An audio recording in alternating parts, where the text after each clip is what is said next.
So next is ito na box oh. Pero parang mix siya. I have that feeling. Oo nga, mix nga siya guys. So meron siyang ano, sugo.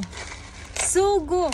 So sugo na spicy, hot and spicy. So meron na tayo ditong original and bet na bet ng mga customer natin. So naghanap sila ng spicy. So kumuha ko ng spicy and happy din. Happy na original. So happy na garlic. Para happy ang ating life, no? So syempre. So ayan. Tapos coffee ko stick. So kahit may mga iba't ibang klase ng black coffee dito, gustong-gusto nila yung Nescafe sticks. Kasi mas nakakatipid daw siya. Tapos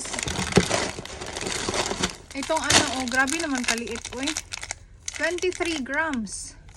Wow. Uy, ka-cute, oh. 23 grams. Kayantok. So 23 grams yan.